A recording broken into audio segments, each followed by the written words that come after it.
같이 읽도록 하겠습니다. 오늘 예정의 축복이라는 제목으로 말씀 전하기 원하는데요. 예, 두 군데입니다. 창세기 25장 19절부터 26절, 그리고 로마서 9장 12절부터 18절까지 말씀을 우리 교독하도록 하겠습니다. 아브라함의 아들 이삭의 족보는 이러하니라. 아브라함이 이삭을 낳았고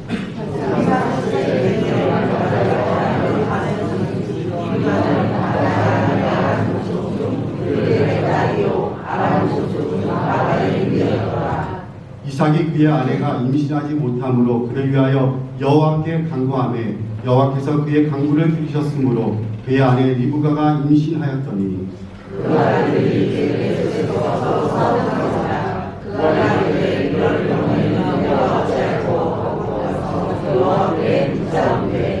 여호와께서 그에게 이르시되 두 국민이 내 태중에 있구나. 두 민족이 내 복중에서부터 나누이리라. 이 족속이 저 족속보다 강하겠고 큰 자가 어린 자를 섬기리라 하셨더라.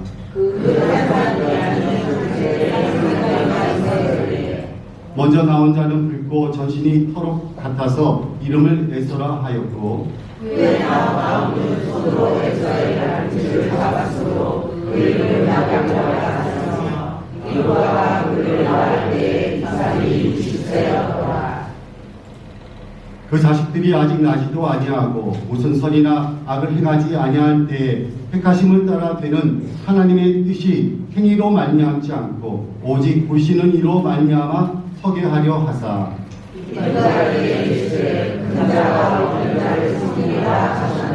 마치겠습니다. 기록된 바 내가 야곱은 사랑하고 에서는 미워하였다 하심과 같으니라. 아멘. 네, 오래전에 제가 캄보디아에서 선교 훈련을 시킨 적이 있습니다. 그 훈련을 시켰는데 거기에 참석한 모든 훈련생들이 이제 캄보디아의 사역자들이었습니다. 저는 선교사와 영성이라는 이 주제로 한 주간 이렇게 강의를 했는데 어느 날은 요한복음 3장 16절의 말씀을 가지고 제가 이렇게 강의를 하게 되었습니다. 요한복음 16절 여러분 요한복음 3장 16절 다 아시죠? 네. 하나님이 세상을 이처럼 사랑하사 족신 자를 주었으니 이는 그를 믿는 자마다 멸망치 않고 영생을 얻게 하려 하십니다. 이렇게 되어 있습니다. 근데 여기서 이 세상이 무엇을 지칭하고 무엇을 의미하는 것인가 제가 이 학생들에게 훈련생들에게 물었습니다.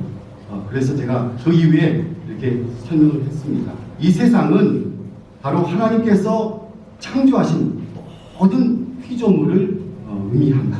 이렇게 얘기하면서 하나님께서 창조하신 이 자연 생태계뿐만이 아니고 하나님이 우리에게 주신 자연 은총, 다시 말해서 사회, 문화, 교육, 그리고 정치, 경제, 그리고 군사, 예술까지도 포함하는 이런 것들이 이것의 이 세상을 다 그것이 들어간다. 비록 세상이 죄로 인해서 다 타락해 있지만은 하나님께서는 예수님을 통해서 이 모든 천지 우주를 원래대로 회복하기를 원하신다.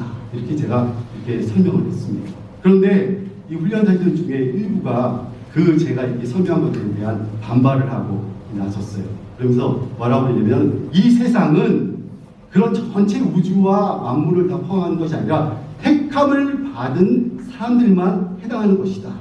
그렇게 주장하면서 그렇게 자기들이 이렇게 배웠다고 저한테 이제 이렇게 뭐라고 그러죠? 항의를 했습니다. 거절을 했죠. 강의에 대해서. 그래서 이제 제가 이렇게 보니까 그 학생들이 개혁주의 신학교에서 이렇게 공부했던 신학을 공부했던 학생들이었습니다. 그래서 그 신학에서 이제 칼빈주의를 배웠기 때문에 오늘 본문도 그 칼빈주의의 제한 속죄라는 건 뭐냐면은 예수님의 속죄가 전체에 다 포함된 것이 아니라 택함을 받은 사람들에게만 이 예수님의 속죄가 적용이 될 수 있다. 이것이 바로 제한 속죄입니다. 리미티드. 그 제한 속죄의 입장에서 그들이 이렇게 배웠다고 하면서 이 세상은 전체 하나의 전체 피조물을 얘기하는 것이 아니라 선택을 받은 사람들만 의미하는 것이다. 이렇게 얘기하는 것이었습니다. 저는 그래서 또 이제 설명을 이어갔습니다. 물론 적게 좁은 의미로 생각한다면은 그렇게 해석할 수도 있습니다. 그렇지만은 예수님의 이 구원의 사역, 이 보편적이고 우주적인 구원의 사역은 모든 우주 만물이 창조 때로부터 시작한 그 창조의 모습대로 전체가 회복되기를 원하시는 것이 하나님의 뜻이다. 이렇게 얘기하면서 이 하나님의 회복이 창조의 완전한 회복에까지 나아가야 된다고 이렇게 설명을 했습니다. 그래서 이 세상은 신자와 불신자를 포함할 뿐만 아니라 사람들뿐만 아니라 모든 피조 세계를 다 포함하는 것이다. 이렇게 제가 설명을 했거든요. 그런데도 이 훈련생들은 끝까지 자기의 주장을 굽히지 않고 이렇게 끝까지 자기의 주장을 굽히지 않았습니다. 제가 그래서 이 캄보디아 이 훈련생들이 곤조가 있구나. 곤조가 있더라고요. 끝까지 고집을 피고 안 굽혀갖고 결국 이 강의가 그런 평행선을 달리면서 이게 마무리되게 되었습니다. 평행선을 달렸어요. 제가 이제 돌이켜 보니까 저도 저희 교회 어릴 때부터 교회 자라는데 교회 장로교거든요. 장로교에서 자라할 때 이 본문의 말씀을 가지고 해석할 때 이 세상은 전체 하나님 창조하신 피조물 전체를 얘기하는 것이 아니라 선택된 사람들에게만 해당되는 것이다 하고 저도 그렇게 과거에 배웠던 기억이 있었습니다. 예, 그렇게 배웠었어요. 하지만 우리가 성교적인 입장에서 바라볼 때, 그리고 하나님의 나라의 회복의 입장에서 바라볼 때, 이 세상은 하나님이 창조하신 모든 피조물을 가리키는 것이 맞습니다. 예, 그게 맞아요. 자, 오늘 하나님이 저도 칼빈주의 신학을 공부했고 장로교 목사이긴 하지만은 우리 하나님의 예수님의 구원이 그렇게 편협한 것이 아니라는 사실입니다. 그렇게 편협한 것이 아니에요. 우주적인 것이에요.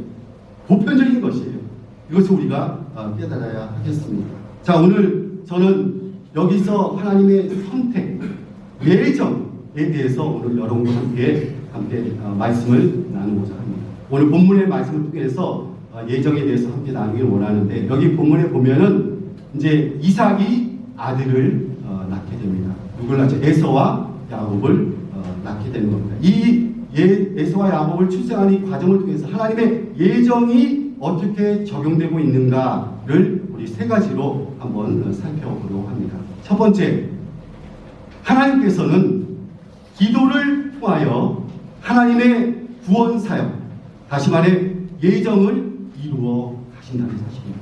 기도를 통해서 이루어 가십니다. 자, 오늘 본문에 나오는 이 이삭은 20년 동안 아이가 없었습니다. 근데 20년 후에 아이가 생겼어요. 그러니까 리브가와 결혼을 했는데 오랫동안 아이가 없었습니다. 그래서 이 이삭이 그 아내를 위해서 정말 오랜 시간을 기도를 했던 것입니다. 몇 년 동안 기도했어요? 20년 동안 기도했던 것입니다. 자, 오늘 본문 25장 21절 한번 같이 한번 읽어봅시다. 다시 읽겠습니다. 시작. 이삭이 그의 아내가 임신하지 못함으로 그를 위하여 여호와께 간구하되 여호와께서 그의 간구를 들으셨으므로 그의 아내 리브가가 임신하였더니. 자, 이 이삭이 결혼했을 때 나이가 40세였어요. 40세. 그런데 아기가 태어났을 때가 몇 세였냐면 60세였어요. 그러니까 20년 동안 계속 리브가를 위해서 기도했다는 사실입니다. 자, 그리고 20절에 보니까 그가 40세의 아내를 맞이한 내용이 나옵니다. 20절에 보니까 이삭은 40세에 리브가를 맞이하여 아내를 삼았으니 리브가는 바단 아람의 아람 족속 중 부두엘의 딸이요 아람 족속 중 라반의 누이였더라. 이렇게 되어 있습니다. 여기 보면은 40세 결혼한 것이 나오고요. 그 다음에 아브라함의 친척들이 나옵니다. 자, 아브라함이 살았던 데가 어디냐면은 바단 아람입니다. 바단 아람을 우리는 하란이라고 합니다. 하란이 바단 아람과 같은 지역이에요. 자, 그 지역에서 살았기 때문에 아브라함이 자기 아들 이삭의 며느리를 구하러 종을 보낼 때 이 바단 아람으로 보냈던 것입니다. 하란 땅으로 보냈어요. 그래서 그 종이 그곳에 가서 만난 사람이 누구냐면은 아브라함의 종이 만난 사람이 바로 아브라함의 동생 누구죠? 나홀이죠. 나홀과 그 안에 밀과 사이에서 태어난 아들이 있었는데 그 아들 이름이 부두엘입니다. 부두엘. 그 부두엘의 딸을 만난 거예요. 부두엘의 딸. 그러니까 그 종이 만났던 사람은 다시 말해서 아브라함의 동생의 손녀를 만나게 된 것이죠. 네. 그래서 그 친족을 만나서 이렇게 결혼을 하게 된 것입니다.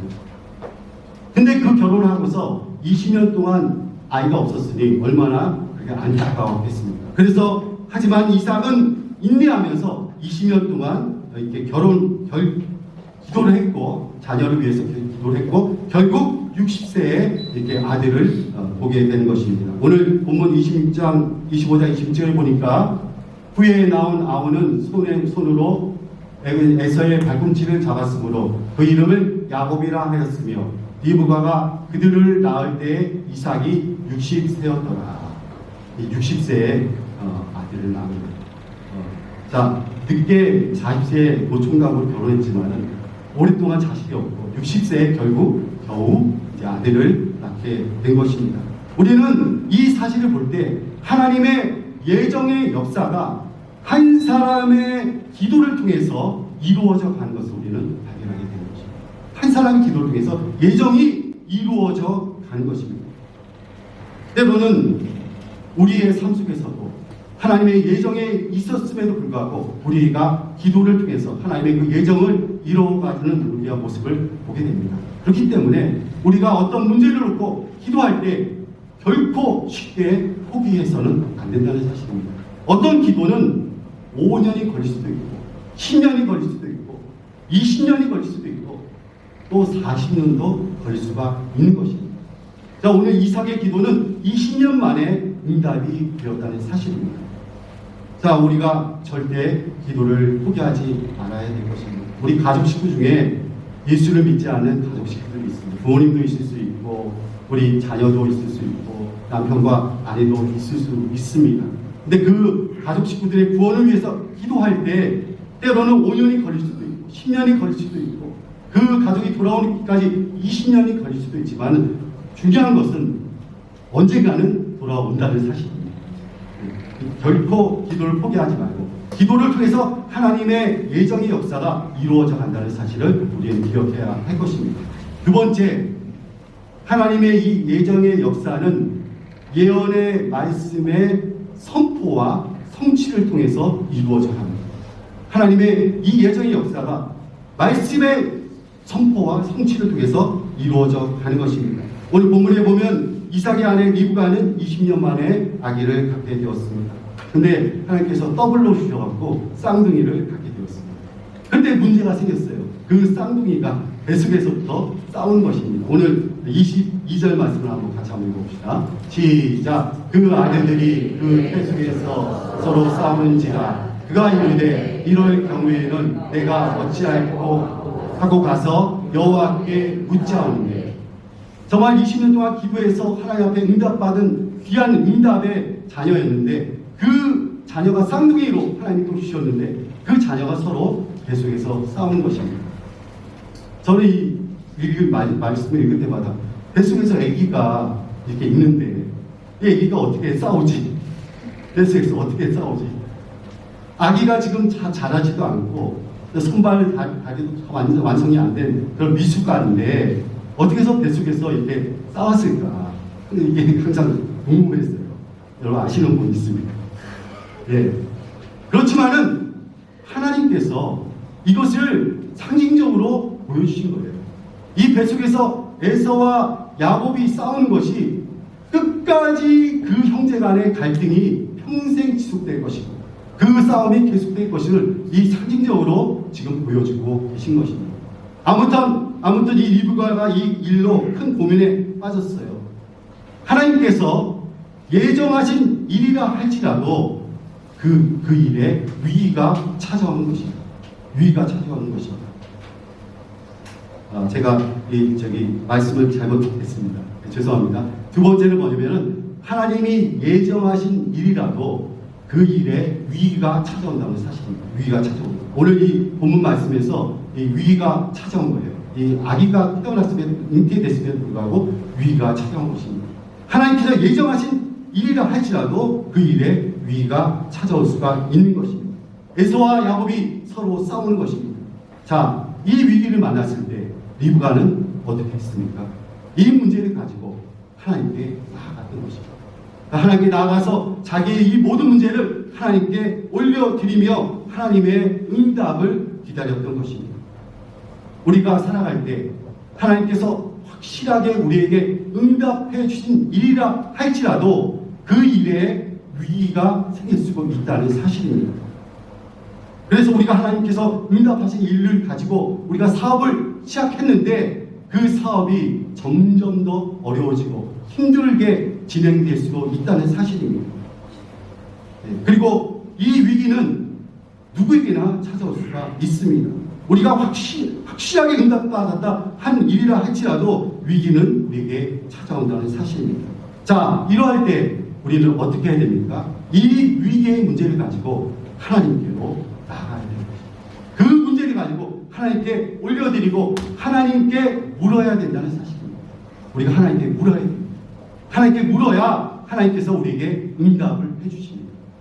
오늘 본문에 보니까 이 뭐라고 되어 있습니다. 리브가가 여호와께 묻자오니, 여호와께 묻자오니. 자, 이스라엘 백성들이 여리고성에서는 승리했습니다. 하지만 아이성에서는 실패했습니다. 왜 실패했습니까? 여호수아가 하나님께 묻지 않고 전쟁에 나갔기 때문이었습니다.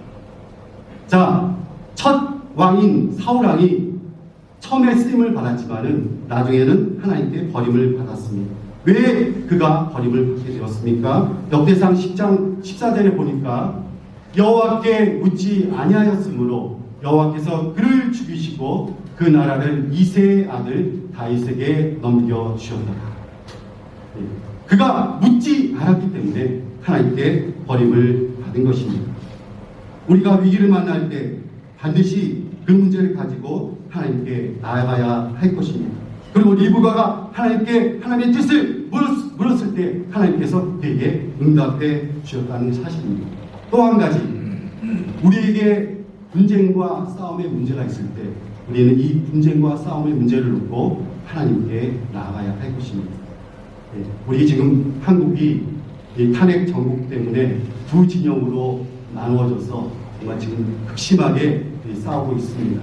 그리고 정말 감정적으로 이게 격렬하게 감정이 너무나 고조되어갖고 너무나 감정적으로 심하게 이렇게 싸우는 이 모습을 보게 됩니다. 그래서 욕설이 오고 가고 또 이 폭력이 사태가 일어나는 그런 지경에까지 지금 이렇게 되었습니다. 우리가 이런 싸움의 문제를 놓고 어떻게 할 것인가? 하나님 앞에 이 문제를 가지고 나아가야 되리라 믿습니다.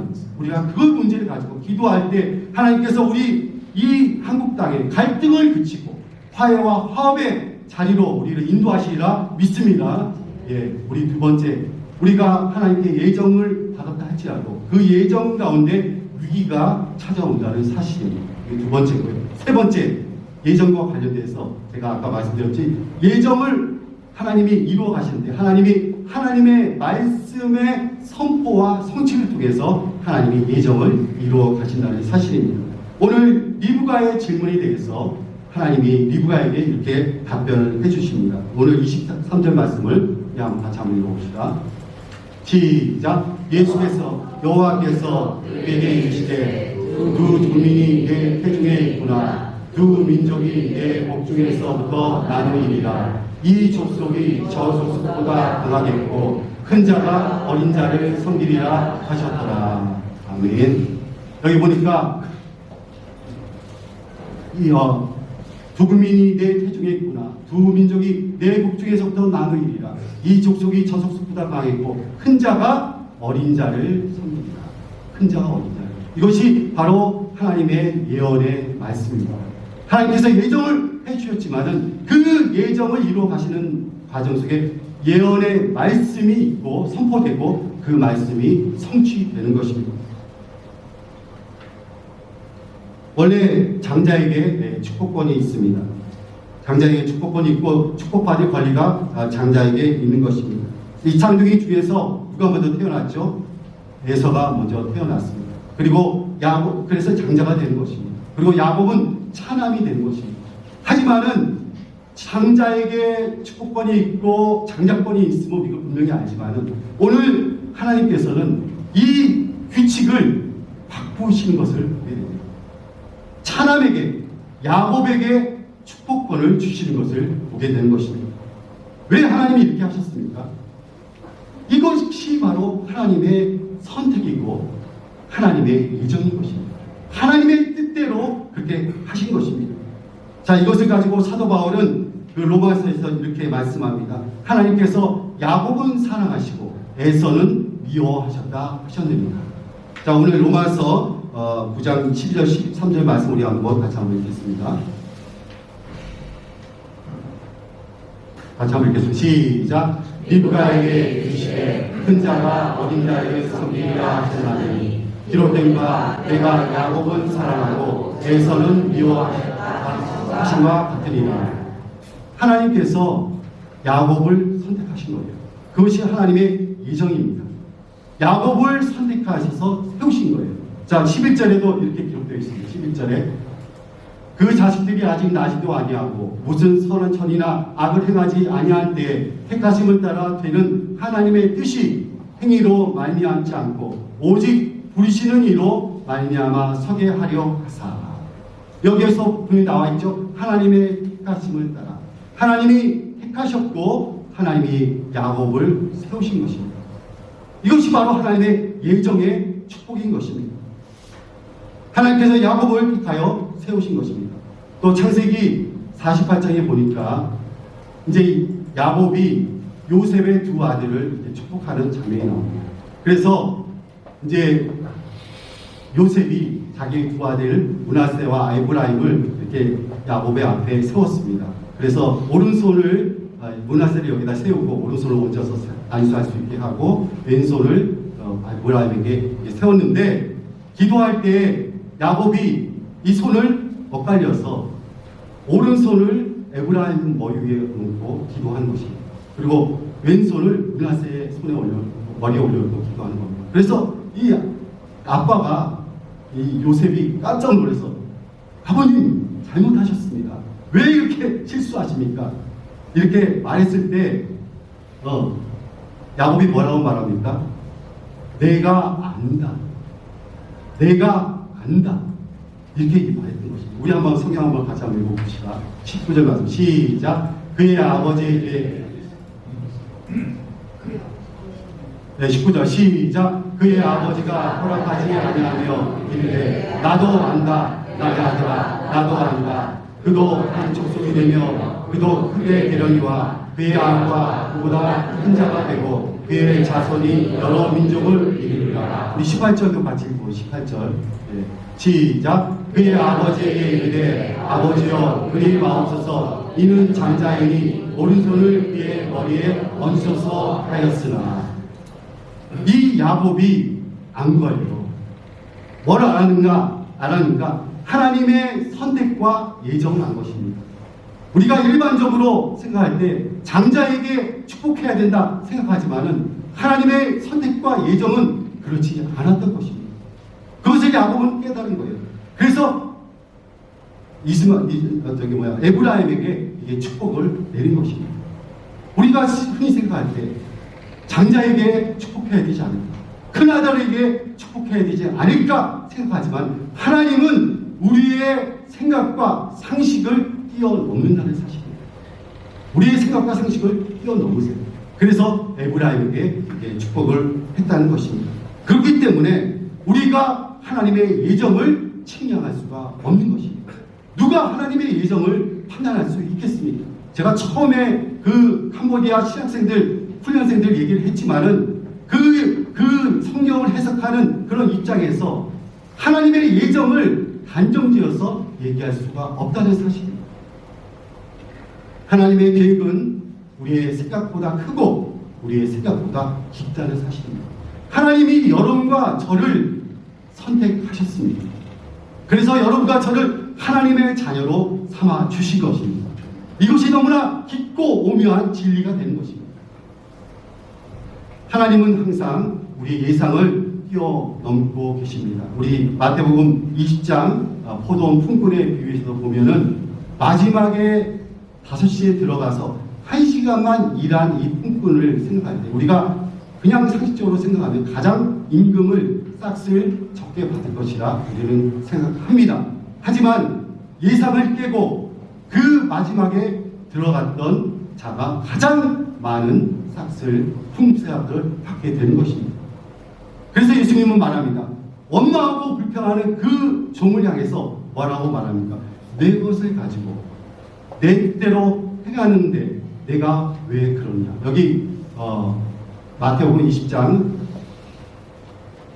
띄워주세요. 예, 자, 내 것을 가지고 내 뜻대로 할 것이 아니냐. 내가 사람으로 내가 악하게 보느냐. 이것이 바로 하나님의 선택, 하나님의 예정의 축복입니다. 하나님이 그렇게 정하신 거예요. 하나님의 마음대로 하시는 겁니다. 하나님이 그렇게 그 뜻을 그렇게 세우신 것입니다. 이것이 바로 하나님의 예정이고 하나님의 선택인 것입니다. 우리는 하나님의 결정에 순종하며 나가는 그런 은혜가 있기를 간절히 원합니다. 예, 우리 마무리를 하겠습니다. 결론을 맺겠습니다. 오늘 이삭의 두 아들 에서와 야곱의 출생 사건을 통해서 하나님의 예정과 관련된 하나님의 뜻이 어떻게 나타나는지 우리가 같이 살펴보았습니다. 앞에 본문에 나타난 대로 예정의 3가지 모습을 우리가 보게 된 것입니다. 첫 번째, 하나님의 예정은 귀한 한 사람의 기도로 이루어져 간다는 사실입니다. 예, 그래서 이삭이 그 아내를 위해서 20년 동안 기도했을 때 하나님께서 그 기도를 들으시고 그에게 아들을 선물로 주셨다는 사실입니다. 우리가 하나님 앞에 기도하는 제목이 있다면 여러분 결코 기도를 포기하지 마시기 바랍니다. 예, 우리 그런 찬양이 있습니다. 내 기도를 멈추지 마라. 자, 그러면서 그 찬양 마지막에 뭐라고 나와 있냐면 역전되리라. 역전되리라. 하나님이 여러분의 삶과 상황 속에서 모든 것을 역전시켜 주시라 믿습니다. 그러니까 기도를 포기하지 말아야 될 것입니다. 두 번째, 하나님의 예정에 있어서 하나님이 예정한 일이라도 위기가 닥쳐온다는 사실입니다. 위기가 닥쳐온다. 자, 이 하나님께서 예정하여서 아이가 잉태되었지만 그 쌍둥이가 뱃속에서 서로 싸우는 모습을 보게 되는 것입니다. 리브가는 큰 위기에 직면했고 그 문제를 가지고 하나님께 나아갔습니다. 우리가 하나님으로부터 확실하게 응답받은 일이 있다 할지라도 그 일에 위기의 상황이 올 수 있다는 사실입니다. 우리에게 위기가 찾아옵니다. 그럴 때라도 포기하지 않고 그 문제를 가지고 누구에게 나가야 됩니까? 하나님께 나가야 될 것입니다. 먼저 하나님께 묻는 것이 가장 우선순위입니다. 리브가도 그 문제를 가지고 하나님께 나아갔습니다. 우리가 문제를 만날 때, 위기를 만날 때 하나님의 뜻을 구하며 나가는 여러분과 저와 되기를 간절히 원합니다. 또 하나님의 예정과 관련되어서 세 번째, 하나님의 예정은 예언과 성취를 통해서 이루어져 간다는 것입니다. 하나님의 예정은 반드시 성취됩니다. 그리고 그 예정은 우리의 상식과 생각을 뛰어넘는다는 사실입니다. 하나님께서 어떤 결말을 주셨는데 그 결말은 하나님이 그렇게 정하신 것입니다. 우리가 그 결말을 보고 그 결정을 보고 왜 하나님 그렇게 하셨는가 이렇게 따질 필요가 없다는 사실입니다. 하나님의 뜻을 분별하고 그 뜻에 순종하면 되는 것입니다. 예, 야곱에게 여러 아들이 있었습니다. 그렇지만은 그 아들 중에서 장자가 된 아들은 르우벤도 아니고 시므온도 아니고 레위도 아니고 가장 부족해 보이던 유다가 장자가 되었다는 사실입니다. 그것이 하나님의 선택이고 하나님의 예정인 것입니다. 오늘도 우리의 삶 속에서 우리의 생각을 뛰어넘는 하나님의 예정하심에 순종하며 나가는 여러분과 저가 되기를 간절히 축원합니다. 그래서 야곱에게 주었던 예정의 축복을 받아들이는 여러분과 저가 되기를 간절히 축원합니다. 이 예정의 축복이 무엇입니까? 이 예정의 축복이 바로 아들됨의 축복인 것입니다. 아들됨의 축복, 바로 장자의 축복인 것입니다. 하나님께서 여러분을 선택해 주셨습니다. 창세전에 선택해 주셨고 내가 너를 지명하여 불렀나니 너는 내 것이다, 내 아들이라 말씀해 주셨습니다. 오늘 성경 말씀 에베소 1장 4절 5절을 우리 같이 읽고 마무리하겠습니다. 같이 한번 읽겠습니다. 시작. 곧 창세전에 그리스도 안에서 우리를 택하사 우리로 사랑 안에서 그 앞에서 거룩하게 흠이 없게 하시려고 그 기쁘신 뜻대로 우리를 예정하사 예수 그리스도로 말미암아 자기의 아들들이 되게 하셨으니. 처음에 창세에 우리를 택하셨죠. 5절에 보니까 우리를 예정하사 자기의 아들들이 되게 하셨다. 가장 큰 축복은 하나님의 자녀가 되는 축복입니다. 그리고 우리가 장자가 되어서 하나님의 나라를 상속받는 것이 가장 큰 축복인 것입니다. 여러분과 저가 하나님의 나라를 상속받는 그런 복된 축복된 장자의 축복을 받는 귀한 성도님들이 되기를 주님의 이름으로 축원합니다. 축원합니다. 우리 같이 한번 찬양합니다.